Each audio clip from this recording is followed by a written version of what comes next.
ದಾವಣಗೆರೆ ಜಿಲ್ಲಾಡಳಿತ ಆಹಾರ ನಾಗರಿಕ ಸರಬರಾಜು ಮತ್ತು ಗ್ರಾಹಕರ ವ್ಯವಹಾರಗಳ ಇಲಾಖೆ, ಜಿಲ್ಲಾ ಗ್ರಾಹಕರ ವ್ಯಾಜ್ಯಗಳ ಪರಿಹಾರ ಆಯೋಗ, ಜಿಲ್ಲಾ ಕಾನೂನು ಸೇವೆಗಳ ಪ್ರಾಧಿಕಾರ, ಕಾನೂನು ಮಾಪನಶಾಸ್ತ್ರ ಇಲಾಖೆ, ಜಿಲ್ಲಾ ಗ್ರಾಹಕರ ಮಾಹಿತಿ ಕೇಂದ್ರ, ಆಹಾರ ಸುರಕ್ಷತಾ ಮತ್ತು ಗುಣಮಟ್ಟ ಪ್ರಾಧಿಕಾರ ದಾವಣಗೆರೆ ಹಾಗೂ ಎಸ್ಜೆವಿಪಿ ವಿದ್ಯಾಪೀಠ ಹರಿಹರ ಇವರ ಸಂಯುಕ್ತಾಶ್ರಯದಲ್ಲಿ ರಾಷ್ಟ್ರೀಯ ಗ್ರಾಹಕರ ದಿನಾಚರಣೆ ಹಮ್ಮಿಕೊಳ್ಳಲಾಗಿತ್ತು. ನಗರದ ಎಸ್ಜೆವಿಪಿ ಕಾಲೇಜು ಸಭಾಂಗಣದಲ್ಲಿ ಆಯೋಜಿಸಲಾಗಿದ್ದ ಕಾರ್ಯಕ್ರಮವನ್ನು ಜಿಲ್ಲಾಧಿಕಾರಿ ಡಾ ಎಂವಿ ವೆಂಕಟೇಶ್ ಉದ್ಘಾಟನೆ ಮಾಡಿದ್ರು. ಕಾರ್ಯಕ್ರಮದ ಅಧ್ಯಕ್ಷತೆಯನ್ನ ಮಾಂತೇಶ್ ಈರಪ್ಪ ವಹಿಸಿದ್ರು.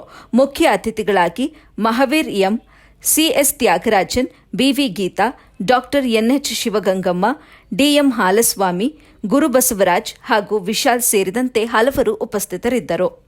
ವರದಿ ಸೈಯದ್ ಶಾಮೀರ್, ಎಬಿ ನ್ಯೂಸ್ ಕನ್ನಡ, ಹರಿಹರ.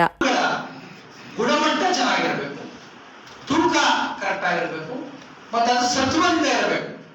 ಯಾವುದೇ ಒಂದು ಗೂಡ್ಸ್ ಕ್ವಾಂಟಿಟಿ, ಕ್ವಾಲಿಟಿ ಮತ್ತು ಪ್ಯೂರಿಟಿ ಅನ್ನೋದು ಬಹಳ ಪ್ರಮುಖವಾಗಿರುತ್ತೆ.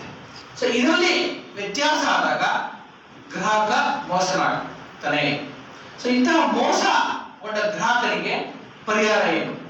ಸೊ ಇವೆಲ್ಲವೂ ಕೂಡ